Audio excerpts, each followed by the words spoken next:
हम तीसरे अध्याय में थे। तीसरे अध्याय का 27वें श्लोक पहुंच गए थे हम।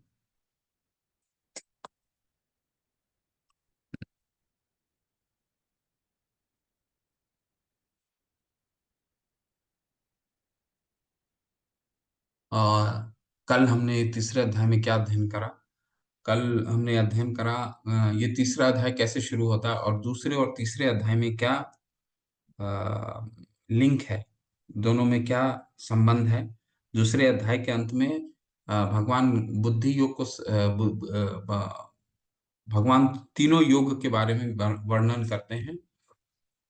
और अर्जुन को ये संशय होता है कि जो बुद्धि योग है, जो भक्ति योग है, वो सर्वश्रेष्ठ योग है। वो सर्वश्रेष्ठ है और भक्ति योग का मतलब है भगवान की अ, भगवान का भजन करना, भगवान का भक्ति करना। लेकिन वो कर्म योग से अलग है, वो बिल्कुल जड़ता है किसी अकेले स्थान पे जाकर के। अ, भक्ति योग को अर्जुन ये समझ रहे थे। ठीक है। इसलिए तीसरे अध्याय में वहीं से शुरू करते हैं, अपने संशय का प्रश्न करते हैं अर्जुन से, भगवान से कि आप तो पहले बोल रहे थे युद्ध करो, फिर कह रहे हैं कि बुद्धि योग सर्वश्रेष्ठ है। आप मुझे इतनी चीजें आप बता रहे हैं, इतनी आप मुझे एक चीज बताइए, एक चीज बताइए जो सर्वश्रेष्ठ है। तो भगवान फिर दोनों को समझाते हैं कि सन्यास और सन्यास सन्यास भी ठीक है, परंतु उसके लिए क्या है, हृदय शुद्ध होना चाहिए। अगर हृदय शुद्ध नहीं है तो सन्यास व्यर्थ का समय का अपव्यय है, ऐसा करके भगवान बताते हैं। ठीक है। और सबसे सर्वश्रेष्ठ क्या है? सबसे सर्वश्रेष्ठ है कि व्यक्ति को कर्म करते हुए वो कर्म का फल भगवान को, कर्म भी कैसे करना है, निष्काम कर्म। ठीक है। भगवान के लिए फल, भगवान के लिए कर्म करना है। ठीक है। ऐसा करके भगवान समझाते हैं। और जो जिसका हृदय शुद्ध नहीं है वो क्या हो जाता है, कर्म इंद्रियाणि संयम या आस्थे मनसा स्मरण। यानी जो कर्म इंद्रियों को कृत्रिम तरीके से बंद तो कर देता है, परंतु जब वो कुछ वही सब चीजें अगर दोबारा दिखने लग जाती है, जैसे कल मैं उदाहरण के रूप में क्या बताया था आपको, उदाहरण के रूप में बताया था कि कोई संन्यास ग्रहण करना चाहता है, परंतु कहाँ हिमालय चला जाता है, तो हिमालय जाने हृदय शुद्ध नहीं है, हिमालय चला गया, तो क्या हो जाता है, हिमालय चला गया तो अपने आर्टिफिशियल तरीके से अपने इंद्रियों को तो उसने बंद कर दिया, क्योंकि हिमालय में तो कुछ मिलने वाला नहीं है। परंतु जैसी ही उसकी इंद्र भोग की वस्तुएं ऐसे दिखती हैं, वो दोबारा उसका इच्छा प्रबल होने लगता है, तो हृदय शुद्ध नहीं है। ऐसे व्यक्ति को क्या भगवान कहते हैं, मिथ्याचारी से उच्चते। ऐसा व्यक्ति मिथ्याचारी है, गलत है, धोखा देता है लोगों को, जिसके कारण कई लोग उनके झांसे में आ जाते हैं। जादू टोना, जादू करता है, कुछ ऐसी चीजें गायब करके लेके आ जाता है, अलंकारिक शब्द बोलता है। ठीक है। तो ऐसा करके भगवान कर्म फिर कहते हैं कि तुम कर्म करते हुए भगवान की प्रसन्नता के लिए कर्म करो। और फिर एक बहुत अच्छा श्लोक बताते हैं कर्म कैसे करना है। कर्म करना है तो यज्ञार्थार्थ, विष्णु के लिए, विष्णु की प्रसन्नता के लिए कर्म करो। यज्ञार्थार्थ कर्मणो अन्यत्र लोको यम कर्म बंधन। अगला अगर विष्णु के लिए कर्म करते हैं, उनकी प्रसन्नता के लिए कर्म करते हैं, तो कर्म के बंधन में नहीं फंसते हैं। ये कर्म का बंधन का क्या मतलब है? कर्म का बंधन का मतलब है वही जन्म और मृत्यु के चक्कर में अपने लिए जो कर्म करना है, ये कर्म कर रहे हैं तो इसका सफलता मिलेगा, इसका हानि होगा, असफलता मिलेगा, असफलता होगा तो फिर वो, सफलता होगा तो खुश हो जाएगा, और असफल होगा तो दुखी हो जाएगा। तो ये कर्म बंधन करता है। कर्म बंधन, इसे कर्म बंधन कहते हैं, सुख और दुख के पीछे भागना। ठीक है। और ये तो कभी भी परमानेंट नहीं हो सकता, कोई भी सुख कभी भी परमानेंट नहीं होता, हो सकता है। एक एक छात्र को सुख प्राप्त होता है, मान लीजिए वो बहुत सफलता प्राप्त करता है, परंतु उसको सफलता अगले, उसको परीक्षा तो हर साल देना पड़ेगा, तो उसका जो परीक्षा का सफलता है कुछ दिन तक ही रहता है, अगले साल फिर उसे उतना ही अच्छा कार्य करना पड़ेगा। ठीक है। और नहीं अच्छा कार्य करा, तो नहीं अच्छा सफलता मिला तो उसे दुख का कारण बनता है। ठीक है। तो ऐसे करके भगवान समझाते हैं। इसके बाद फिर उनको प्लान बी भी बताते हैं। प्लान बी क्या बताते हैं कि अगर तुम भगवान के लिए नहीं कर्म कर पाते हो तो देवताओं को प्रसन्न करो, क्योंकि देवता क्या है, इनके भगवान के द्वारा अधीक्षक, उनके अधिकारी हैं। जो पूरे भौतिक जगत को चलाते हैं। ठीक है? उनको प्रसन्न करो, उनके लिए यज्ञ करो। अगर वो प्रसन्न हो जाएँगे तुमको खुशी सुख देंगे, अच्छा बारिश होगा, अनाज होगा, ठीक है? तो ऐसे करके भगवान फिर प्लान बी भी बताते हैं और अंत में क्या बताते हैं ये चित्र के माध्यम से देखिए। तीसरे अध्याय अध्याय का 27वें श्लोक में हम क्या पढ़ते हैं? प्रकृति के लिए एक बहुत ही मुख्य वस्तु मुख्य बिंदु मैं भूल गया। तो और कुछ भी अगर आपको याद है जो मैं अभी कवर नहीं कर पाया तो उसको आप स्मरण मुझे याद दिला सकते हैं।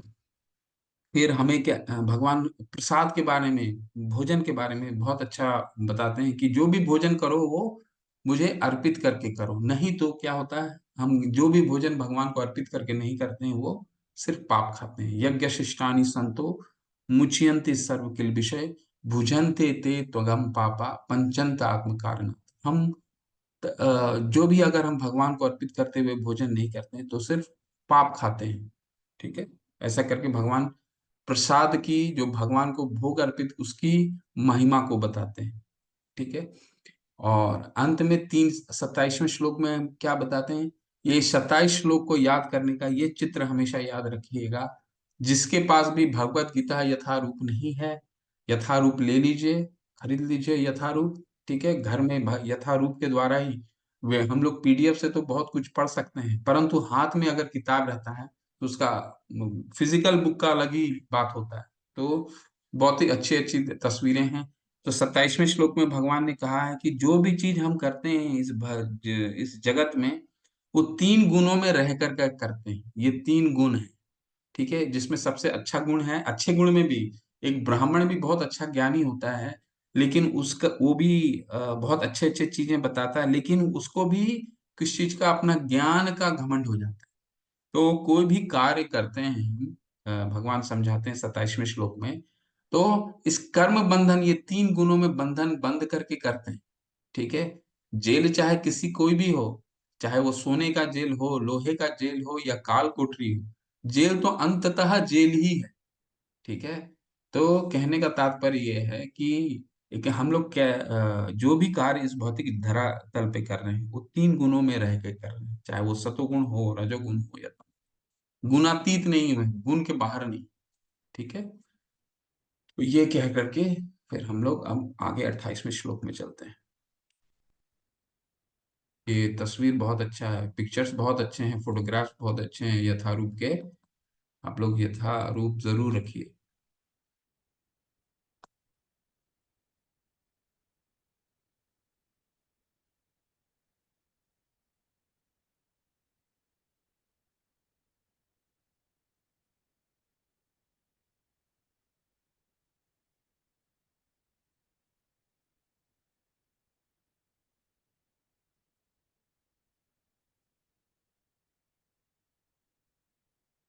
हुँ, हमारा 27वां हो गया था जो मैंने आज आपको बताया, अब इससे आगे बढ़ते हैं। 28वें में क्या कह रहे हैं? तत्वितु महाबाहो तत्वितु महाबाहो गुण कर्म विभागयो गुना गुणेषु वर्तन्त इति मत्वा न सज्जते। हे महाबाहो भक्ति भावमय कर्म तथा सकाम कर्म के भेद को भली भांति जानते हुए जो परम सत्य को जानने वाला है वह कभी भी अपने अपने आप को इंद्रियों में तथा इंद्रिय तृप्ति में नहीं लगाता। दो दो श्लोक पढ़ूंगा इसके बाद आपको समझाऊंगा क्योंकि दोनों श्लोक एक बराबर है। ठीक है? प्रकृति गुण सम्मूढ़ा सचन्ते गुण कर्मसु तन आकृतं संविद् मंदान कृतं सन विचालयते। माया के गुणों से मोहग्रस्त होने पर अज्ञानी पुरुष पूर्णतया भौतिक कार्यों में संलग्न रहकर उनमें आसक्त हो जाता है। यद्यपि उनमें ये कार्य उनमें मनोज्ञान भाव के कारण अधम होते हैं, किंतु ज्ञानी को चाहिए कि उन्हें विचलित ना करे।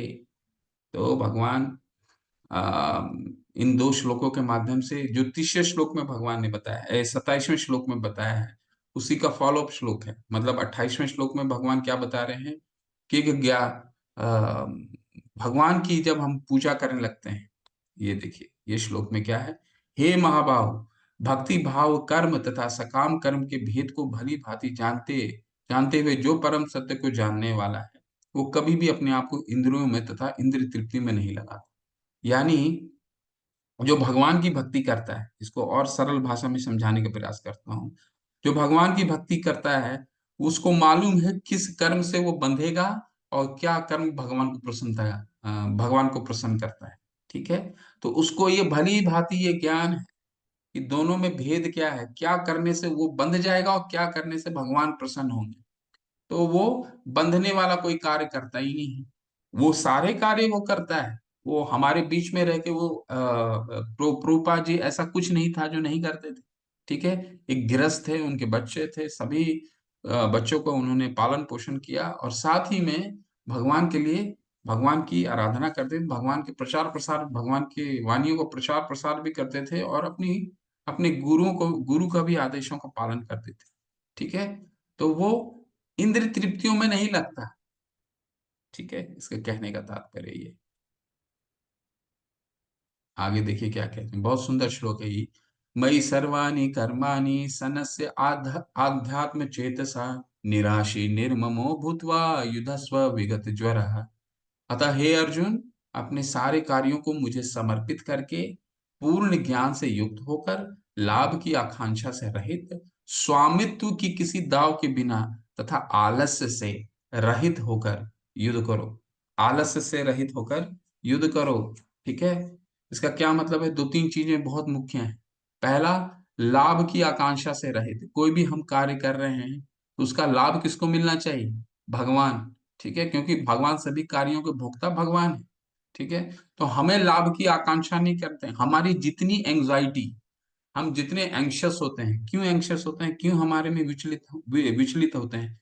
क्योंकि हम फल से इतने आसक्त होते हैं कि उस फल में हमें सफलता मिलेगी या असफलता मिलेगी, उसके उसको सोच सोच करके हम बहुत ही ज्यादा विचलित होते रहते हैं। और ज्यादा समय हमारा आज का जो जीवन शैली है, जो स्ट्रेस लेवल बढ़ रहा है, लोगों को कार्य में 12 12 13 13 घंटा 14 घंटा कार्य करते हैं और उस कार्य से इतना उनका आसक्ति रहता है कि उसकी अच्छाई और उसके असफलता में इतने बंध जाते हैं।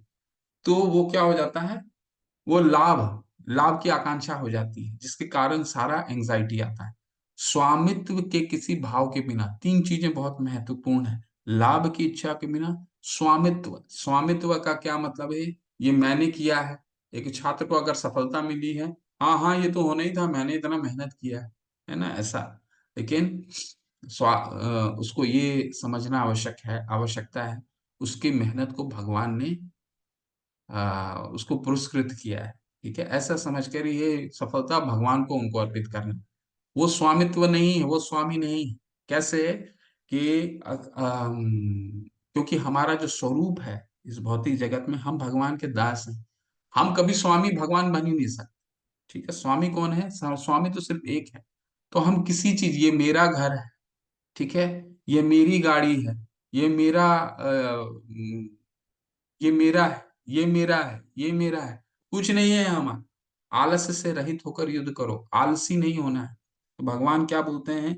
जब आप ये तीनों किताब जब ये किताब पढ़ लेंगे, अगला लेवल में जाएंगे तो एक श्लोक आता है, ईशावास्मिदं सर्वम यत्किंचिन जगत्याम जगत तेन तत्तेन भुंजिता माम गृध कश्य शिव धनम। भगवान कह रहे हैं कि सारा जगत भगवान का है, एक एक चीज भगवान की वस्तु है। मनुष्य ने कुछ नहीं बनाया। मनुष्य ने इन सब चीजों को इकट्ठा कर करके एक बिल्डिंग बनाया है। बिल्डिंग की एक भी चीज मनुष्य का बना हुआ नहीं है। उसने सब चीजों को संग्रहित करके उसको उसको उसका निर्माण किया है। पर ना ही उसने ईंट बनाया है, ना ही उसने रेत बनाया है, ना ही उसने सीमेंट की जो रॉ मटेरियल है वो बनाया है। उसने इन चीजों को इकट्ठा किया है, इकट्ठा करके उसको एक निर्माण उसको निर्माण दिया है। तो स्वामित्व नहीं होना चाहिए, स्वामित्व भगवान ही। और आलस्य से रहित, ये नहीं सोचना है अरे भगवान तो भोगता है तो हम इस कार्य को क्यों करें। कार्य हमारा करना है, क्योंकि दास का क्या काम है? किसी भी सर्वेंट का काम क्या है? अपने मालिक की बात को मानना। तो हमारा कार्य ही यही, हमारा स्वरूप यही है। ठीक है। इसको इस तरह से समझिए। ये थे ये ते मतमिदं नित्यम अनुतिष्ठन्ति मानवाः श्रद्धावंत अनुसूयन्त मुच्यन्ते ते अपि कर्म भी। जो व्यक्ति मेरे आदेशों का अनुसार अपने कर्तव्य करते रहते हैं और ईर्ष्या रहित होकर इस उपदेश का श्रद्धा पूर्वक पालन करते हैं, वे सकाम कर्मों के बंधन से मुक्त हो जाते हैं। तो भगवान अभी उसका दोनों साइड बताएंगे कि अगर कर्म अगर हम कोई भी कर्म कर रहे हैं और उसके फल से आसक्त हुए बिना कार्य कर रहे हैं, आसक्त हुए बिना कार्य करना सिर्फ नहीं है, भगवान की प्रसन्नता के लिए कार्य करना है। अगर भगवान की प्रसन्नता के लिए हम कार्य कर रहे हैं, अपने आप को हम उसका मालिक नहीं समझ रहे हैं, अपने आप को फल से आसक्त नहीं हो रहे हैं, तो क्या होगा? फिर हम उसकी उसके फल से नहीं आसक्त। ठीक है। जितना भी हमारी एंजाइटी है, सब खत्म हो जाएगा। एंजाइटी हमारा होता क्यों? क्योंकि हम रिजल्ट से बहुत अटैच्ड हो जाते हैं। एक हम मान लीजिए किसी का बिजनेस है। अब बिजनेस अगर वो ये समझ के करता है कि इस बिजनेस के मालिक भगवान है, जितना आमदनी आएगा वो भगवान का है, हम उसमें कुछ हम जो भगवान देंगे अपने जीविका उपार्जन के लिए हम उसको ग्रहण ग्रहण करेंगे, बाकी सब भगवान का। ठीक है। बिजनेस के हम मालिक नहीं है। ऐसा करके अगर कोई व्यक्ति बिजनेस करता है, अपना व्यापार करता है, तो कभी भी उसको मुनाफा हो, फायदा हो, उससे कभी भी वो दुखी नहीं हो सकता।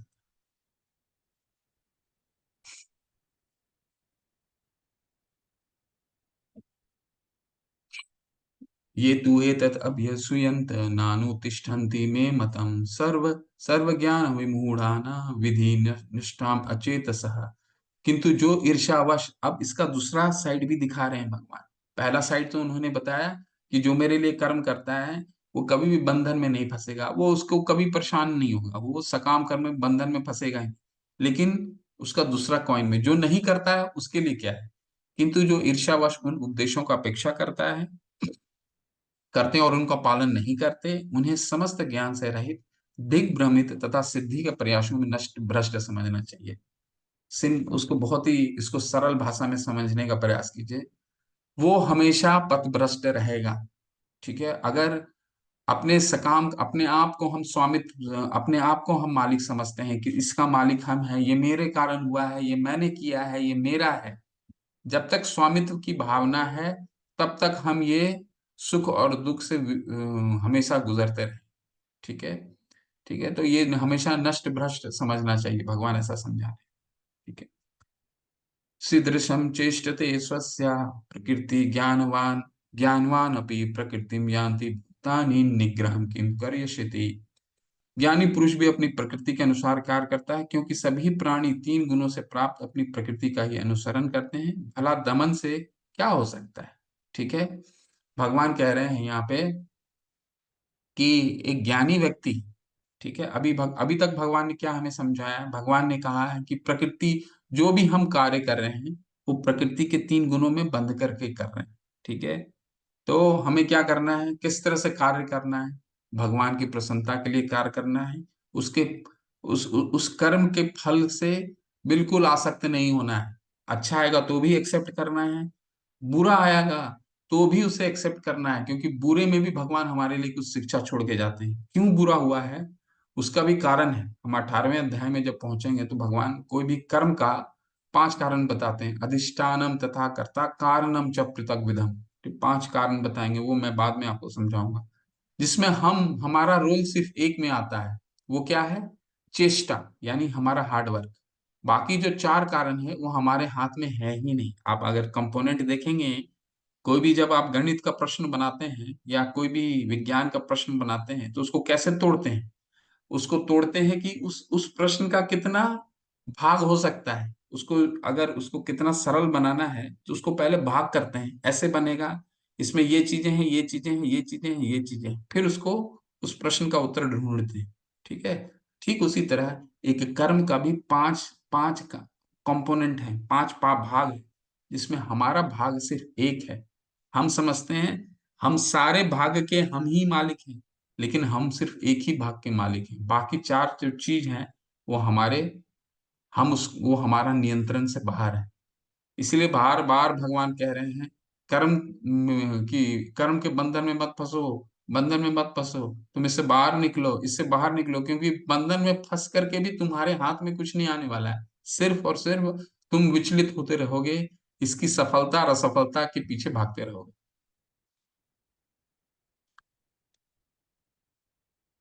इंद्रस्य अर्थे राग द्वेषो व्यवस्थितो तयोन वशम आगच्छेत ही अस्य परिपंथनौ।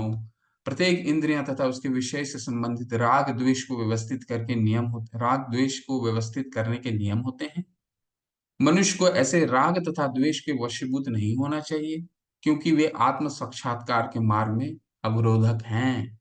ठीक है। राग द्वेष का क्या मतलब हुआ? किसी से आसक्त हो गए, जैसे हमने दूसरे अध्याय में पढ़ा था ना, 62 और 63 श्लोक में हमने पढ़ा था, क्या पढ़ा था? कि कोई हमें क्रोध क्यों आता है, राग क्यों आता है, क्यों आता है? किसी के पीछे, किसी चीज के पीछे हमारी आसक्ति हो गई। ठीक है। और उसको बार बार करने की हमें इच्छा, उससे काम उत्पन्न हुआ। काम अगर हमारी पूर्ति नहीं हुई तो क्रोध आता है। ठीक है। तो भगवान यही बताने की कोशिश कर रहे हैं कि हमें आत्म साक्षात्कार का मतलब क्या हुआ? आत्म साक्षात्कार का मतलब कि हमने आत्मा का असली स्वरूप पहचान लिया है, उसको आत्म साक्षात्कार बोला जाता है। ठीक है। आत्म साक्षात्कार का मतलब होता है आत्मा का असली स्वरूप हमने पहचान लिया। ठीक है। तो आत्म साक्षात्कार का जो असली स्वरूप पहचान लिया है, वो उसे राग द्वेष से वशीभूत नहीं होना चाहिए। वो हो भी नहीं सकता, क्योंकि वो आत्मा का स्वरूप पहचान लेता है। जब तक हम शारीरिक स्तर पर सोचते हैं, तब तक राग और द्वेष हमें परेशान करते हैं। इस शरीर को कैसा लगेगा, इस शरीर के लिए क्या लाभ है। हम जब तक शारीरिक स्तर पे सोचते हैं, तब तक ये सब चीजें होती हैं, राग द्वेष क्रोध, है ना। ये जितने भी खासकर तीन चीजें कौन कौन से हैं? काम क्रोध तथा लोभ। ये तीन चीज हैं, वो इंद्रिय के, ये वो नरक के तीन द्वार हैं। श्रेयान स्वधर्मो विगुण परधर्मान परधर्मात् सुअनुष्ठितात् स्वधर्मे निर्धन श्रेय परधर्मो भयावह। अपने नियत कर्मों को दोषपूर्ण ढंग से संपन्न करना भी अन्य के कर्मों को भली भांति करने से श्रेयस्कर है। स्वी कर्मों को करते हुए मरना पराये कर्मों से प्रवृत्त होने की अपेक्षा श्रेष्ठतर है, क्योंकि अन्य किसी के मार्ग का अनुसरण भयावह हो सकता है। ठीक है। दो चीजें इसमें बताई गई हैं इस श्लोक में, बहुत इंपॉर्टेंट है, बहुत महत्वपूर्ण है, कि हमारे लिए जो कार्य नियत निहित किया गया है, ठीक है, वही कार्य हम कितना भी दोषपूर्ण ढंग से क्यों ना करें। कहने का तात्पर्य ये है कि मान लीजिए एक व्यापारी है, गुण से व्यापारी है, व्यवसाय में, अगर उसको आप ब्राह्मण का कार्य करने कार्य करने बोलेंगे तो वो हमेशा विफल होगा। भगवान क्या कह रहे हैं? अगर वो गुण से व्यापारी है और व्यापार ही है, तो उससे सिर्फ वही करना चाहिए जो उसको जो उसके नियत कर्म उसको अलाउ करते हैं। ठीक है। अगर वो दूसरे का कार्य करेगा तो वो गलत हो जाएगा। ठीक है। तो अपने अपनी सीमाओं में रह करके जो उसके गुण अलाउ करता है, ठीक है, वही करना चाहिए, चाहे वो कितना भी दोषपूर्ण ढंग से क्यों ना किया जाए। ठीक है। आपकी जैसे आप किसी ब्राह्मण को बोल देंगे कि जाइए आप क्षत्रिय का काम कीजिए, ठीक है, उसका कार्य क्या है? ब्राह्मण का कार्य, उसके गुण क्या है? शास्त्रों का अध्ययन करना, पूरा समाज को भगवान तत्व से जोड़ना। अभी उसको अ, क्षत्रिय का कार्य क्षत्रिय का क्या कार्य है? एडमिनिस्ट्रेशन करना। ठीक है। और सुरक्षा, समाज को सुरक्षा प्रदान करना, वो कार्य दे देंगे तो क्या होगा? वो विफलता होगा, वो गलत है। तो क्या करना होगा हमें? किसी का, भगवान दूसरा चीज बता रहे हैं, हमें किसी का क्यों अन्य की किसी का मार्ग का अनुसरण। दो शब्द आते हैं, एक होता है अनुकरण, एक होता है अनुसरण। अनुकरण का क्या मतलब होता है? कि हम किसी को जो, मान लीजिए कोई, अनुकरण का मतलब होता है कि बिल्कुल हम उस किसी का नकल कर रहे हैं। ठीक है। मान लीजिए कोई अ, हम हमें एक हमें उदाहरण के रूप में ले लीजिए, जैसे भगवान कृष्ण है। ठीक है। उन्होंने 5 वर्ष के ही उम्र में क्या किया, अ, गोवर्धन पर्वत उठा लिया। तो हम उनका अनुकरण, कोई भी उनका भक्त उनका अनुकरण नहीं कर सकता, या फिर हम उसका अनुसरण कर सकते हैं। अनुसरण का क्या मतलब होता है? अनुसरण का मतलब होता है पथ का अनुगमन करना। उन्होंने हमारे लिए जो मार्गदर्शन दिया है उस मार्ग पे चलना। अनुकरण का क्या मतलब होता है? हू बहू उनकी नकल करना। ठीक है, तो अनुकरण नहीं करना है हमें, अनुसरण करना है। हमें अपने आचार्यों का अनुसरण करना है, जो जो हमें, जैसे प्रभुपाद जी ने बहुत अच्छा फॉर्मूला हमें बता दिया। क्या बता दिया है फॉर्मूला? अगर भगवान की भक्ति करनी है तो फॉर्मूला होना चाहिए कि हरि नाम का चैंटिंग करो, सुबह मंगल आरती करिए, सुबह का प्रोग्राम अटेंड कीजिए, भगवान का प्रसाद ग्रहण कीजिए, भगवान को जो भी खाइए भगवान को अर्पित करते हुए खाइए, और अंत में शास्त्रों का अध्ययन कीजिए। ठीक है, तो ये अनुसरण करना है इन सब चीजों का। प्रभुपाद जी ने किया क्या, उसका अनुकरण हम नहीं कर सकते, हमें वो क्षमता भी नहीं है। भगवान कह रहे हैं वो गलत हो जाता है। अर्जुन उवाचा। अब देखिए अर्जुन का बहुत अच्छा प्रश्न आने वाला है। अर्जुन उवाच अथ केन प्रयुक्तोऽयं पापचरन्तीं पुरुषः अनच्छन् अपि वार्ष्णेय बलात् इव नियोजितः। अर्जुन ने कहा, हे वृष्णिवंशी, मनुष्य न चाहते हुए भी पाप कर्मों के लिए प्रेरित क्यों होता? बहुत इंपॉर्टेंट प्रश्न है। हे वृष्णिवंशी, मनुष्य न चाहते हुए भी पाप कर्मों के लिए प्रेरित क्यों होता है? ऐसा लगता है कि उसे बल पूर्वक उनमें लगाया जा रहा हो। अर्जुन पूछ रहे हैं कि ऐसा क्यों होता है प्रभु। भगवान से पूछ रहे हैं ऐसा क्यों होता है कि हम कभी कभी ऐसा पाप करते हैं जो हमारे अंदर से इच्छा नहीं है, फिर भी हम करना चाहते हैं। कभी कभी होता है ना कि हमारे मित्रगण बोलते हैं कि चलो यहाँ पे एक पार्टी चल रहा है, उसमें चलो जाना जरूरी है। हमारी इच्छा नहीं होती फिर भी कई लोग चले जाते हैं उसमें।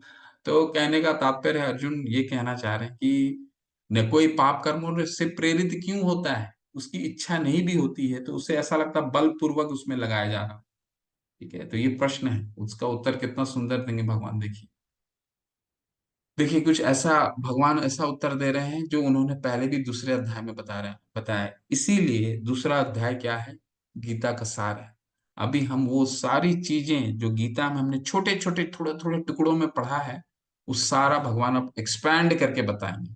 ठीक है, जैसे 62वां और 63वां श्लोक में भगवान ने बताया कि क्रोध क्यों आता है, काम क्यों उत्पन्न होता है। ठीक है, तो उसी को दोबारा भगवान इसको एक्सपैंड करेंगे। श्री भगवान उवाच काम एष क्रोध एष रजोगुण समुद्भव महाशनो महापापमा विद्यनेमिह वैरिण। ये मेरे साथ आप उच्चारण कर सकते हैं, ये बहुत अच्छा श्लोक है।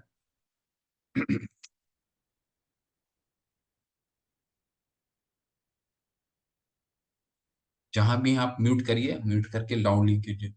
श्री भगवान उवाच काम एष क्रोध एष काम एष क्रोध एष रजोगुण समुद्भवः काम एष क्रोध एष रजोगुण समुद्भवः महाशनो महापापमा महाशनो महापापमा विद्यनेमिह वैरिणम् विद्यन विद्यनेमिह वैरिणम्। श्री भगवान उवाच काम एष क्रोध एष रजोगुण समुद्भवः महाशनो महापापमा विद्यनेमिह वैरिणम्। ठीक है, तीसरी बार वो उच्चारण करता हूँ, बहुत सुंदर श्लोक है। श्री भगवान उवाच काम एष क्रोध एष रजोगुण समुद्भवः महाशनो महापापमा विद्येनैमिह वैरिणम्। श्री भगवान ने कहा, हे अर्जुन, इसका कारण रजोगुण के संपर्क से उत्पन्न होता है काम है, जो बाद में क्रोध का रूप धारण करता है और जो इसे संसार का सर्वभक्षी पापी शत्रु।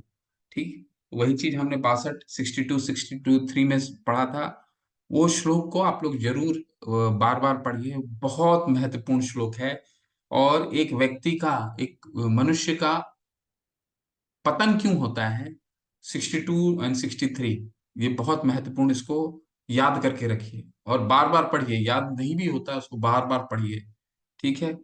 भगवान वहां पे क्या कहते हैं, धायतो विषया पुंसा संगस्ते उपजायते संगास्त संगास संगस्ते उपजायते संगास संजायते कामा कामा क्रोध अभिजायते क्रोधात् भवति सम्मोहा सम्मोहात् स्मृति विभ्रम स्मृति भ्रंशात् बुद्धिनाशो बुद्धिनाश प्रणश्यति। यानी 8 चरण हैं, ठीक है। 8 चरण में क्या होता है, ध्याय तो जिसपे हम ध्यान करते हैं, ठीक है। एक बार तो हमारे पास ध्यान हमने कर लिया, पर वो ध्यान जब हम नहीं हटाते हैं किसी चीज पे, तो हमारा काम उस पे उत्पन्न हो जाता है। कोई चीज को हम देखना चाह रहे हैं, ठीक है। अब उसमें कई चीजों को हम एक्सपोज्ड हैं, आज के तारीख में मोबाइल में इतनी चीजें आती हैं। तो अगर उसमें हमें ध्यान लगा लिया और उसी पे हमारी आसक्ति हो गई, तो क्या हो जाता है, काम उत्पन्न होता है उससे, लस्टी डिजायर्स उस उत्पन्न होते हैं। और वो पूर्ण नहीं होते हैं तो क्या होता है, क्रोध उत्पन्न होता है, ठीक है। क्रोध के कारण क्या होती है, हमारा सोचने की शक्ति कम हो जाती है, जिसके कारण हम हमारा बुद्धि विभ्रम हो जाता है, बुद्धि गलत, हम क्या करना चाहते हैं और क्या नहीं कर, हम क्या कर देते हैं। तो क्रोध में कभी भी कोई सही काम नहीं हो सकता है। उसी चीज को भगवान दोबारा कह समझा रहे हैं, ये सिर्फ और सिर्फ हमारे काम के कारण होता है। और काम, अर्जुन का क्या प्रश्न था, अर्जुन ये पूछना चाह रहे थे कि हमें ऐसा लगता है बलपूर्वक कोई हम पाप नहीं भी करना चाहते हैं, परंतु वो बलपूर्वक हम उस पे, कभी कभी हमें लगता है कि हम बलपूर्वक इस तरह का कार्य कर रहे हैं। भगवान उसी को उत्तर दे रहे हैं, क्यों करते हैं, क्योंकि हमें कि उस चीज से आसक्ति हो जाती है, आसक्ति से काम उत्पन्न होता है, काम को पूर्ण नहीं होने से हमें क्रोध आता है, जिसके कारण हमारी बुद्धि नाश होती है। 8 चरण है, ठीक है। तो ये बहुत सुंदर श्लोक है। धूमेना व्रियते वहीन यथा आदर्श मलेन च यथोब उबलेन आवृत गर्भ तथा तेन इदम आवृतम। जिस प्रकार अग्नि धुएं से, दर्पण धूल से अथवा भ्रूण गर्भाशय से आवृत रहता है, उसी प्रकार जीव आत्मा इस काम के विभिन्न मात्राओं से आवृत रहता है। देखिए इसको उदाहरण के रूप में कैसे भगवान समझा रहे हैं। देखिए अग्नि, ठीक है, जैसे अ, अग्नि को कौन घेर के रखता है, उसका, उस अग्नि से जो धुआं उत्पन्न होता है वो घेर के रखता है ना। तो जब जब धुआं छट जाता है तभी तो आग को हम देख सकते हैं। ठीक है, एक व्यक्ति का जो आत्मा है, इसके ऊपर धूल जम गया है। धूल क्या है, ये आत्मा का धूल क्या है, ये दर्पण है। दर्पण के ऊपर धूल जम गया है। धूल किस चीज का है, ये धूल है काम का, ये धूल है क्रोध का, ये धूल है ईर्ष्या का, ये धूल है एंजाइटी का, विचलन का, ठीक है। तो ये सारा धूल जो है विभिन्न तरीके से विभिन्न मात्राओं में आवृत रहता है, ठीक है। ये जो मोटे मोटे धूल पड़े हैं, ये धूल को निकालने का क्या उपाय है, ये आगे भगवान अभी बताएंगे। आवृतम ज्ञानम एतन ज्ञानिनो नित्य वैरिना काम रूपेण कौन्तेय दुष्पूरेण अनलेन च। इस प्रकार ज्ञानमय जीवात्मा को शुद्ध चेतना उसके काम रूपी नित्य शत्रु से ढकी रहती है, जो कभी भी तुष्ट नहीं होता और अग्नि के समान जलता रहता है। तो अग्नि में जब तक धुआं रहेगा तब तक आप अग्नि नहीं देख पाएंगे, ठीक है। दर्पण में जब तक धूल का मोटा परत रहेगा तब तक दर्पण नहीं साफ रहेगा, तब तक दर्पण नहीं दिखेगा। तो हमारे हमारे आत्मा में यही धूल जम गया है। किस चीज का धूल है, जैसे मैंने आपको बताया, ये क्रोध का धूल है, ये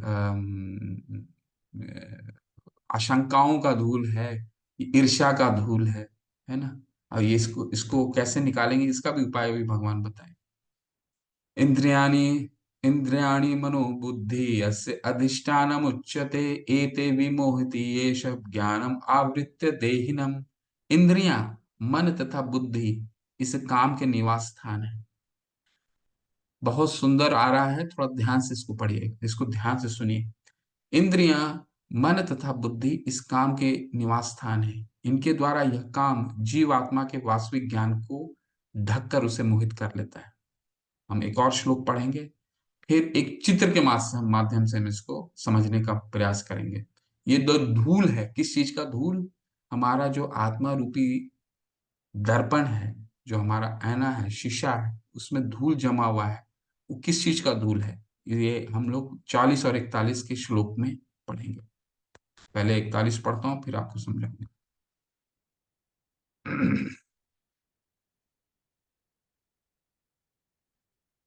तस्मात् तस्मात् त्वम् इंद्रियाणि आदौ नियम भारत ऋषभः पापमानं प्रजहि हीन हीनम ज्ञानम विज्ञानम नाशनम। इसलिए हे भरतवंशियों में श्रेष्ठ अर्जुन, प्रारंभ में ही इंद्रियों को वश में करके इस पाप का महान प्रतीक का दमन करो और ज्ञान तथा आत्म साक्षात्कार के इस विनाशकर्ता को वध करो। सॉल्यूशन बताएं, अभी प्रॉब्लम बताएं पहले। अर्जुन के इस प्रॉब्लम का उन्होंने उत्तर दिया।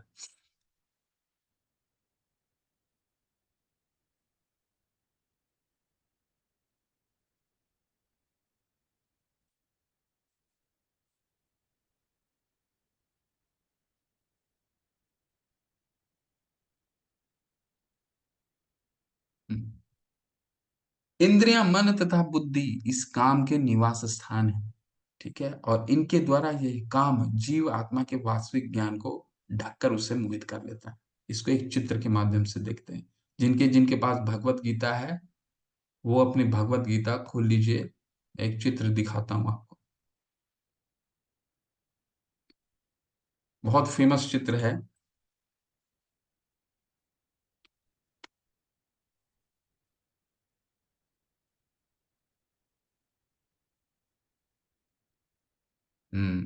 याद है।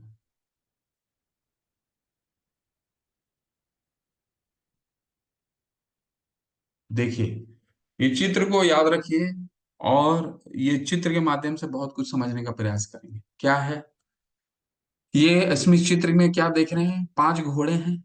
ठीक है, 5 को घोड़े चलाने वाला एक सारथी है।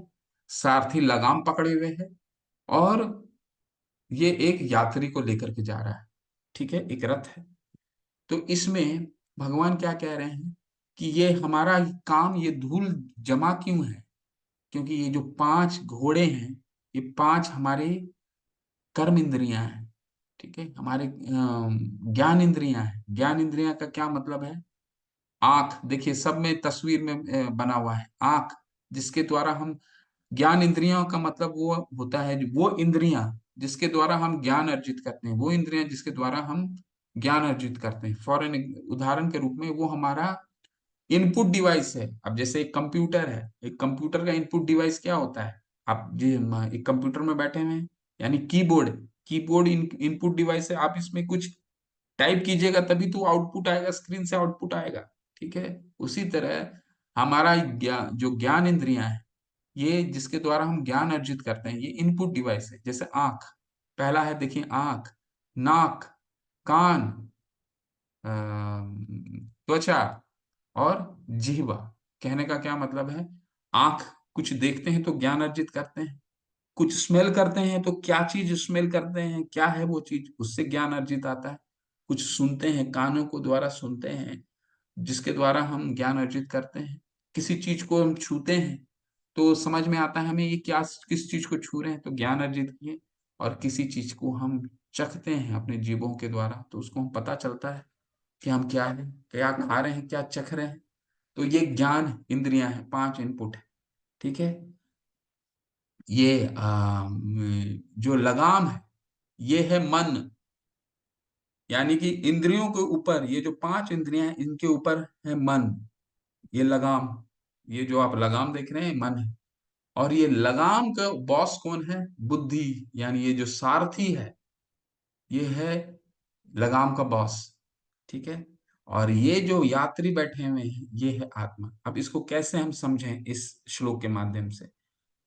तो इंद्रियों का बॉस होता है मन, हम जैसी चीजों को देखेंगे, जैसी चीजों को सुनेंगे, जैसी चीजों को खाएंगे, जिन चीजों को स्मेल करेंगे, जिन चीजों को छुएंगे, वैसे ही हमारा मन उसके अनुसार विकसित होगा। अच्छी चीजें देखेंगे, अच्छी चीजें सुनेंगे, अच्छी चीजें खाएंगे, मन हमारा उतना ही शुद्ध और साफ रहेगा। मन जितना साफ रहेगा, मन का बॉस कौन है? बुद्धि। मन को कौन चला रहा है? बुद्धि। तो हमारी बुद्धि भी उतनी तीक्ष्ण होगी। इसलिए भगवान क्या कहते हैं? शास्त्रों को, भगवान के भगवान के भक्तों को देखो, मंदिर में जाओ, भगवान के अर्च विग्रहों को देखना, फिर भगवान के शास्त्रों को पढ़ना, उनके गीतों को सुनना, ठीक है, अच्छे अच्छे प्रसाद खाना। तो जितनी हमारी ये सब चीजें, हम ज्ञान इंद्रियां अच्छी होंगी, जितने हम इनपुट देंगे, हमारा मन उतना ही शुद्ध होगा। मन के ऊपर जितना बुद्धि है, बुद्धि उतनी तीक्ष्ण होगी। और जो यात्री है, यात्री कौन है? आत्मा। तो अगर बुद्धि हमारी तीक्ष्ण होती है, उसको मालूम है कि आत्मा का जर्नी कहाँ है, तो वहीं लेकर के वो जाएगा। अगर हमारी ज्ञान इंद्रियां ठीक, हमने सही चीज हम नहीं दिखाते हैं, सुबह से शाम न्यूज़पेपर पढ़ते हैं, तो न्यूज़पेपर क्या है? न्यूज़पेपर क्या है? एक आचार्य हैं, वो बताते हैं, बहुत सीनियर डिवोटी हैं। उन वो जब अमेरिका गए थे, तो क्या हुआ कि अमेरिका में एक घर में प्रोग्राम था। तो घर के प्रोग्राम में काफी लोग इकट्ठे हुए थे। तो जब बाथरूम वो गए, वॉशरूम यूज करना था उनको, वॉशरूम जब गए, तो वहां उन्होंने पेपर के, न्यूज़पेपर की एक बहुत बड़ी ढेर देखी। तब जब बाहर आए तो बोले, अरे न्यूज़पेपर तुमने बाथरूम में क्यों रख रखा है?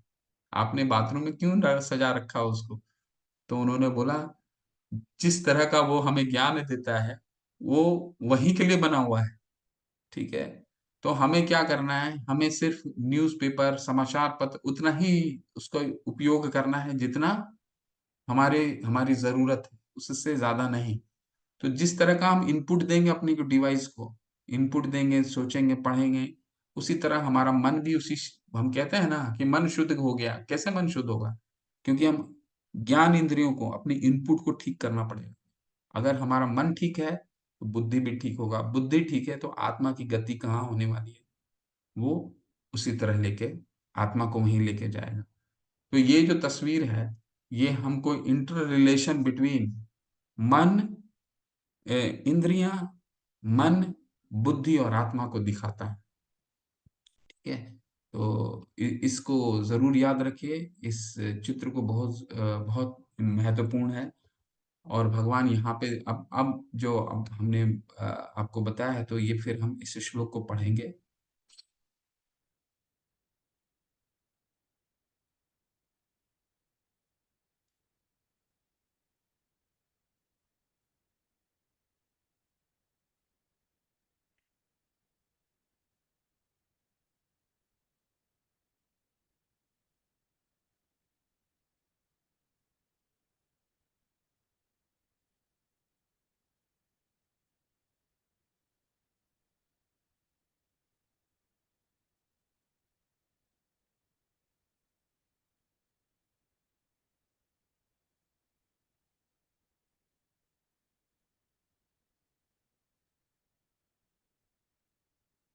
हम्म। इंद्रियां, मन तथा बुद्धि इस काम के निवास स्थान है। अच्छी चीजें नहीं दिखेंगी, हमारी इंद्रियां दूषित होंगी, जिनके कारण मन दूषित होगा। अब बुद्धि उतना ही गड़बड़ होगा। ठीक। अभी इसी को हम लोग आगे और पढ़ेंगे। फिर क्या भगवान कह रहे हैं? इसलिए है भरतवंशी, प्रारंभ में ही इंद्रियों को वश में करके इसे पाप का महान प्रतीक का दमन करो। प्रारंभ में ही, इंद्रिय लेवल में, घोड़े के लेवल में ठीक करो। घोड़े, जो 5 घोड़े हैं, सही चीजों को देखो, सही चीजों को खाओ, सही चीजों को सुनो, सही चीजों को स्मेल करो, ठीक है, सही चीजों को स्पर्श करो। अगर ये ठीक होगा तो हमारी चेतना शुद्ध होगी, हमारा मन शुद्ध होगा। मन शुद्ध होने से बुद्धि तीक्ष्ण होगी, और फिर हम आत्मा का, हमारी आत्मा की गति को हम पहचान पाएंगे। इंद्रियाणि प्राणायु इंद्रियाणि प्राणियाहु इंद्रियभ्य पर परमा परमन तू परा बुद्धि यह बुद्धि पर तू परतु सह। कर्म इंद्रियाणि जड़ पदार्थ की अपेक्षा श्रेष्ठ है, मन इंद्रिय इससे बढ़कर है, बुद्धि मन से भी ऊंचा है, और वह बुद्धि आत्मा बुद्धि से ही बढ़कर है। तो मैंने आपको बता दिया, वो बस वो चित्र याद रखिए। इंद्रियों से इंद्रिय घोड़े हैं, घोड़े का बॉस कौन है? लगाम। लगाम क्या है? मन। मन का बॉस कौन है? बुद्धि। अब बुद्धि से ऊपर कौन है? आत्मा। ठीक है। तो ये इसी क्रम क्रम में चलता है। हमारी इंद्रियों को हम ठीक रखेंगे तो हमारा लगाम मन जो है वो सही रहेगा। ठीक है। अगर हम मन को नियंत्रित नहीं किए तो हमारी सारी योजना वहीं पे विफल हो जाती है। मन जो चाहेगा, अगर हम उसको उसी तरह का देंगे तो मन तो हमारा जो डायरेक्शन है वो गलत हो जाएगा। इसको हम और भी डिटेल में जब हम 17वें अध्याय में जाएंगे, 17वें अध्याय में भगवान वहां पे मन की तपस्या के बारे में बताते हैं। 3 तपस्याएं हैं: शारीरिक तपस्या, मन की तपस्या और वाणी की तपस्या। ठीक है। इसमें एक एक बहुत इंपॉर्टेंट है मन के लिए। हम बोलते हैं ना हमारा मन बहुत विचलित है। क्यों? क्योंकि हमने इंद्रियों को सही जगह पर नहीं लगाया है। गलत चीजें देखे हैं हमने, गलत चीजें के कारण गलत चीजें हमने सुना है, और इस तरह हम डिस्टर्ब होते हैं। मौनम आत्म विनिग्रह 17वें अध्याय में आएगा। मौनम आत्म विनिग्रह का क्या मतलब है? कि हमारे शरीर को अगर हम भूखा छोड़ते हैं तो हमारा शरीर कमजोर हो जाता है, परंतु अगर मन को हम भूखा छोड़ते हैं तो हम बुद्धि से बहुत तीव्र हो जाते हैं। ठीक है। मन को वो नहीं हमें देना है जो मन चाहता है। मन को हमें वो देना है जो बुद्धि हमें चाहती है। मन बोलता है कि 4 बजे नहीं उठना है और 1 घंटा सो लीजिए, परंतु बुद्धि बोलती है कि अगर हम ब्रह्म मुहूर्त बेला में उठते हैं तो हमारा दिन बहुत बड़ा हो जाता है। आप देख सुबह उठ करके देखिए, दिन बहुत बड़ा हो जाता है, और ऐसा कोई कार्य नहीं है जो आप हम सारे रात को जग करके करते हैं वो सुबह उठ करके जल्दी उठ करके नहीं कर सकते, ज्यादा कर सकते हैं। ठीक है। तो मन को उपवास देना है, मन को तपस्या कराना है। मन हमारा मनुष्य जन्म हुआ ही है तपस्या करने के लिए। एक छात्र तपस्या करता है तब उसे सफलता प्राप्त होती है। अगर हम तपस्या नहीं करेंगे तो हमें सफलता मिलना बहुत मुश्किल है। अमौनम आत्म विनिग्रह ये बहुत जरूरी है। एवं बुद्धि परम बुद्ध्वा संस्तभ्य आत्मना आत्मनः जहि शत्रुम महाबाहो काम रूपम दुरासदम। इस प्रकार हे महाबाहो अर्जुन, अपने आप को भौतिक इंद्रियों मन तथा बुद्धि से परे जानकर मन को सावधान आध्यात्मिक बुद्धि में स्थित करके आध्यात्मिक शक्ति द्वारा इस काम रूपी दुर्जय शत्रु को जीतो। ठीक है। ये अंतिम श्लोक था आपका।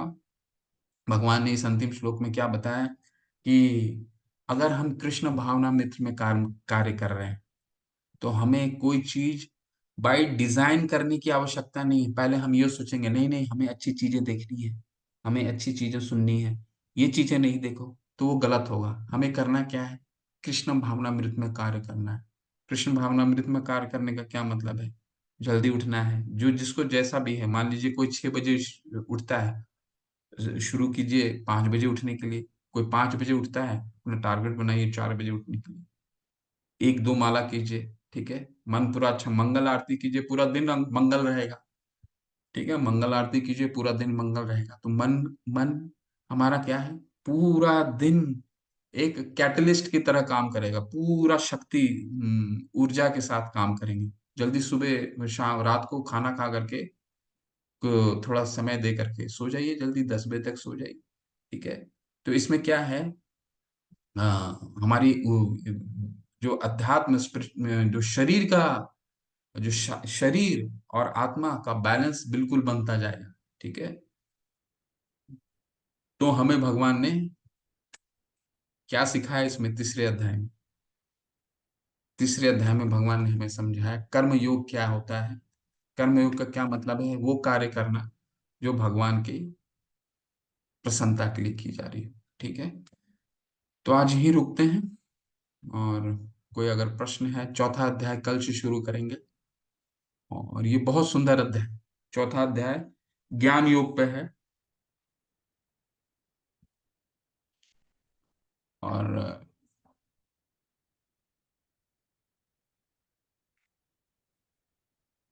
आज आपके ग्रुप में असाइनमेंट्स भी आ गई हैं। उस असाइनमेंट में आप रजिस्ट्रेशन कर सकते हैं। रजिस्ट्रेशन, अपने यूजर आईडी पासवर्ड दीजिए, रजिस्ट्रेशन कीजिए, और फिर उसको बनाना शुरू कीजिए, उसको सॉल्व करना शुरू कीजिए। ठीक है।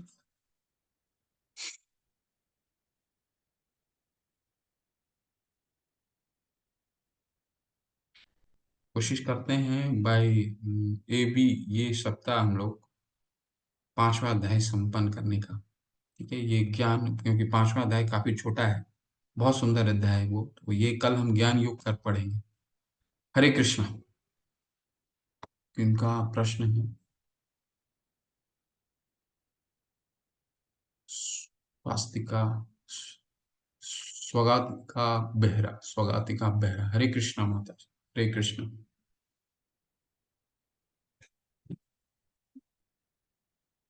हरे कृष्णा माता। स्वगातिका माता जी।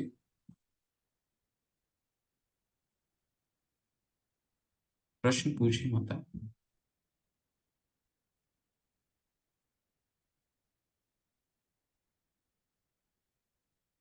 आप अनम्यूट हैं माता, स्वागतिका माता जी, आप प्रश्न पूछ सकते हैं। परवेश प्रभु हरे कृष्णा, अनम्यूट कीजिए प्रभु। हरे कृष्णा। हरे कृष्णा प्रभु जी, दंडवत प्रणाम। हरे कृष्ण प्रभु, दंडवत प्रणाम प्रभु। अ, हम ये पूछना चाहते हैं प्रभु जी, जैसे बताते हैं कि इंद्रियों की तृप्ति, इंद्रियों की तृप्ति में क्या क्या आता है और क्या क्या नहीं आता है। बहुत अच्छा प्रश्न है। क्वेश्चन क्वेश्चन तो छोटा है पर काफी बड़ा भी है।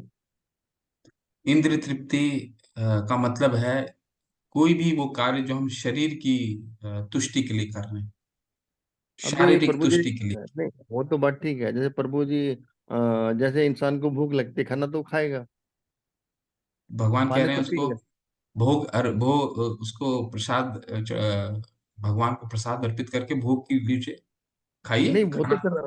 वो तो करना ही है प्रभु जी, वो उसके बिना तो जहर खाने के बराबर है। हाँ, तो भगवान क्या कह रहे हैं कि अपनी इंद्रिय की तुष्टि के लिए मत करो, आप हम्म। मेरी प्रसन्नता के लिए करो। तो जो हम इंद्रिय तुष्टि की काम के लिए कर रहे हैं, जो भी इंद्रिय तृप्ति कर रहे हैं, वो भी भगवान हम्म। की प्रसन्नता पे चलेगी। अपने जिह्वा को, जिह्वा की तुष्टि से अच्छा हमें हम मान लीजिए हम खीर बनाते हैं, एक उदाहरण के रूप हम्म। में देते हैं, खीर बना रहे हम्म। हैं। ठीक है। अब खीर दो तरीके से बनाया जा सकता है। एक, खीर मुझे बहुत पसंद है, इसे मैं खाऊंगा, अच्छा लगता है। और एक हम्म। ये कि खीर बना रहे हैं भगवान को, भगवान मीठा बहुत पसंद करते हैं, भगवान को हम्म। खीर खीर अर्पित करेंगे। और फिर आ, मैं उसको भगवान के प्रसाद के रूप में उनकी उच्चिष्ट को ग्रहण करूंगा। तो वो क्या हम्म। हुआ, वो हमने फिर भगवान की प्रसन्नता में वही कार्य हमने भगवान की। हम्म। और प्रभु जी, जो आत्मा की तृप्ति और भगवान की तृप्ति के लिए किया जाए, दोनों सेम है या डिफरेंट है? बिल्कुल सेम है। क्योंकि आत्मा तो भगवान का अंश है। बिल्कुल। क्योंकि जब तक हमारी आत्मा नहीं खुश होगी तो भगवान भी खुश नहीं होगा, क्योंकि हमें आत्मा को भी खुश करना है, भगवान को भी खुश करना है। आत्मा जब खुश होगी, जब हम भगवान का भजन करेंगे, उसको भोग लगाएंगे, खिलाएंगे पिलाएंगे, सब खुश होगा, बिल्कुल ठीक। क्योंकि वो अंश बिल्कुल। है। मतलब जो हम आप, सोच पा रहे हैं। हाँ, जो अगर आत्मा को प्रसन्न कर रहे हैं तो भगवान स्वतः प्रसन्न हो जाएंगे। आत्मा की और तुष्टि। आत्मा प्रसन्न जब होगी जब हम सुबह सुबह 4 बजे, सवा 4, 4:30 बजे उठेंगे, मंगल आरती सुनेंगे, उसके बाद घूमने के लिए जाएंगे, अपने शरीर के लिए स्वस्थ रखेंगे, अच्छा वो खाना बनाएंगे भगवान के लिए और भगवान को भोग लगाएंगे और फिर खाएंगे।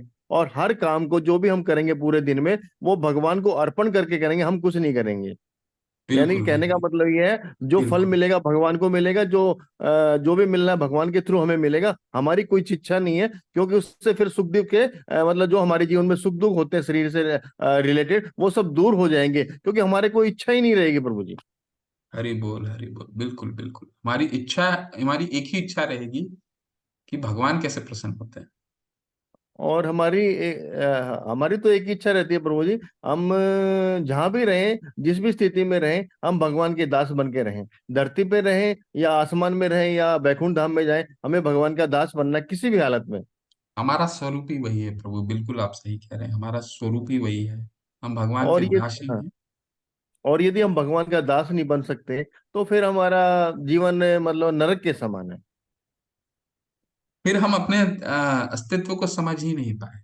हम दास हाँ ही तो हैं। जैसे, अगर बिल्कुल। अगर हम दास बन नहीं पाए, वो हमारी समझ की भूल होगी प्रभु। हम दास हैं ही। बिल्कुल बिल्कुल। ठीक है, हम्म। हम समझ नहीं पाए तभी हम ये समझेंगे कि हम दास नहीं बन पाए। दास तो हम हैं ही। एक सर्वेंट बिल्कुल अगर ये बिल्कुल। बोलता है कि मैं सर्वेंट नहीं हूँ, मैं मालिक हूँ, तो वो संभव ही नहीं है। बिल्कुल ठीक बात है प्रभु। जैसे आत्मा जो है वो भगवान की दास है, और जो हमारा शरीर है वो माँ बाप का दास है हमारे, क्योंकि उनके बिल्कुल द्वारा बनाया हो। बिल्कुल बिल्कुल। बिल्कुल सही। हरि तो हम बोल। समझ पा रहे हैं प्रभु जी। एकदम सही आपकी आपने सही समझा है। और ये जब हम 17th चैप्टर 17वां अध्याय पहुंचेंगे, तो इसमें तीन आपने जो शरीर की बात करी है, उस शरीर का हम्म। भी क्या फंक्शन है वो भी भगवान बताएंगे। ये शरीर और प्रभु, एक बात और है, देखी मैंने, एस्कॉन से तो मैं 1.5-2 साल से जुड़ा हुआ हूँ, बहादुर दिल्ली से। तो पर जो मतलब ऑनलाइन बेंगलोर से आप लोगों से मेरे को मतलब अंदर से जितना भी ज्ञान मिला ना, मतलब उसको मैं कुछ मतलब वर्डों से कह नहीं सकता। मतलब मेरे को बड़ा अच्छा लगा, और मैं कोशिश करता हूँ कि जो मेरे आसपास से मेरे कलीग रहते हैं, साथी रहते हैं, उनको ये ज्ञान बांटता रहता हूँ, क्योंकि मेरे को अच्छा लगता है। हरि बोल प्रभु। प्रभुपाद जी की जय। हम्म प्रभुपाद जी ने इतना हमारे लिए इतना मेहनत किया है, अपनी किताबों के द्वारा आज भी जीवंत हैं। जो भी हम पढ़ रहे हैं, जो भी हम हम्म जान रहे हैं, प्रभुपाद की पुस्तकों के द्वारा ही हम समझ पा रहे हैं। बहुत मेहनत किया उन्होंने, बहुत संघर्ष किया है। तो हम्म। ये प्रभुपाद जी के द्वारा ही हम पढ़ पा रहे हैं। हम लोग सभी, हमें गीता का ज्ञान इतने सरल भाषा में समझ पा रहे हम्म। हैं। ठीक है, ये तो प्रभुपाद की कृपा है। बिल्कुल प्रभु जी। और प्रभु जी, जो आप कोर्स के लिए कह रहे थे, वो जो आप कह रहे थे ऑनलाइन जो करना है सेकंड लेवल का, वो मैं कोर्स कर लिया है, वैसे सर्टिफिकेट भी ले लिया। परंतु मैं ये आपका जो कोर्स चल रहा है लास्ट तक करूंगा, मैं इसके बाद ठीक है लेवल 3 प्रभु। पे जाऊंगा। ठीक है, बिल्कुल कीजिए, बिल्कुल कीजिए। हरे कृष्णा प्रभु जी। हरि दंडवत बोल, प्रणाम। हरे कृष्ण, धन्यवाद।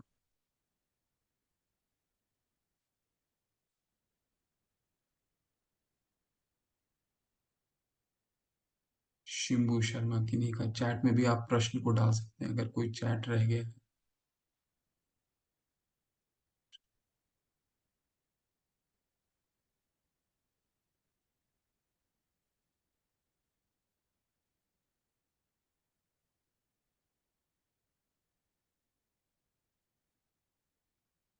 शिंबू शर्मा माता, हरे कृष्ण। शिंबू शर्मा।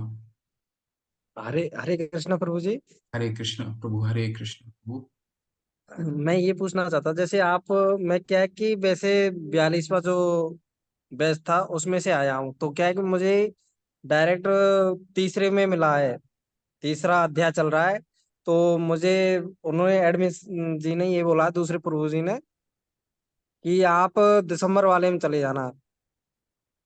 तो अभी आप इसमें बने रहो, लेकिन मैं ये पूछना चाहता कि जो आप ये कह रहे हैं कि जो ये प्रभुपाद जी की भावार्थ सहित जो किताब है,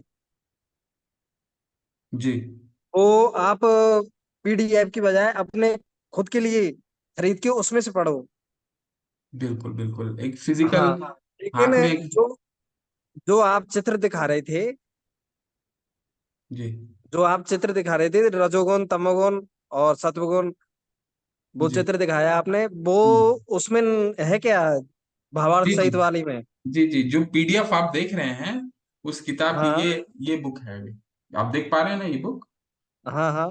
ये बुक है। और इसके शुरुआती पन्नों में ही ये सारी तस्वीरें हैं। ये देखिए, बहुत अच्छे हैं। ठीक है, ये सारी तस्वीरें हैं, देख पा रहे हैं ना? हाँ देखिए, तो ये फिर ये जो आप हमें मैंने ये आज कहाँ से आपको मिलेगी? दिखाया है, ये जो आज आपको मैंने दिखाया, ये वाली तस्वीर दिखाई, बहुत सुंदर। हाँ, ये वाला दिखाया था। जी। ठीक ये है, आपने कहा, ये हमें कहाँ से मिलेगी? ये आप ऑनलाइन ले लीजिए, ऑनलाइन ले लीजिए। बैंगलोर की मंदिर में मिल रही है। और अभी तो गीता जयंती है ना, इस महीना दिसंबर गीता जयंती है। आपका प्राइस भी मुझे मालूम नहीं है। माता को बोलूंगा आपके इसमें वो भेज देंगे, लिंक भेज देंगी, ऑनलाइन खरीद सकते हैं। और वो मुझे लग रहा है 150, 200, 200, 250 रुपये होती है शायद एक किताब की दाम, ज्यादा नहीं है। ठीक है, तो आप ऑनलाइन मंगा लीजिए, आपके घर पे डिलीवर हो जाएगा। और ये ग्रुप नवंबर वाला है, तो दिसंबर वाला कितनी तारीख से स्टार्ट होगा?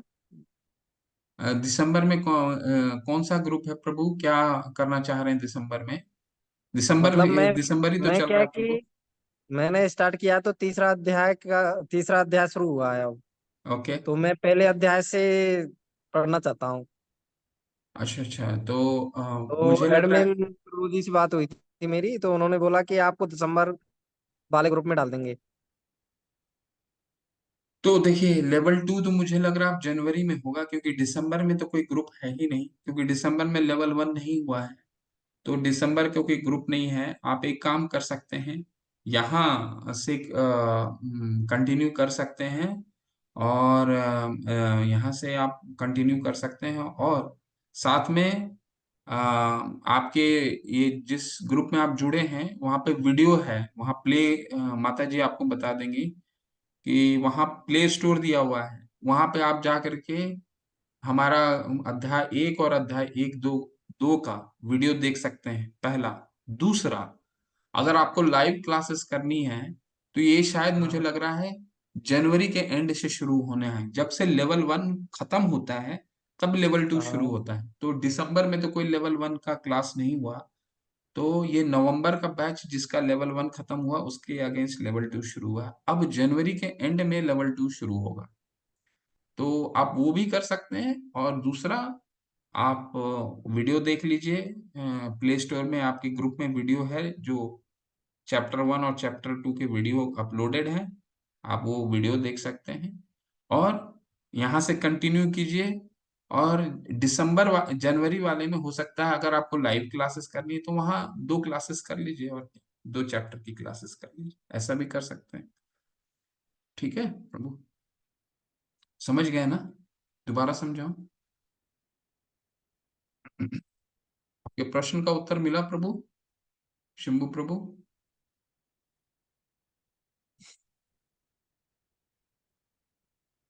हाँ, सुयुक्ता माता भी ठीक कह रही है, हर इस्कॉन मंदिर में मिलती है, बिल्कुल। अभी तो अच्छे प्राइस में भी मिल जाएगी आपको, काफी अच्छा प्राइस मिलेगा, अभी डिस्काउंट वगैरह चलता है इसमें। हम्म,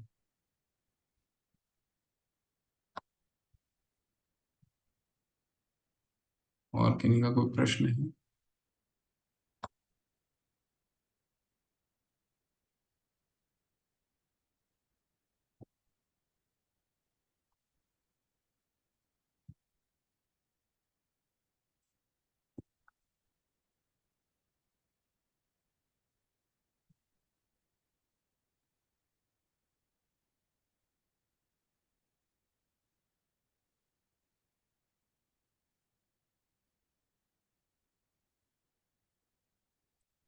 ठीक है, अगर किसी का कोई प्रश्न नहीं है तो फिर चलते हैं आज, कल अध्याय 4 से शुरू करेंगे।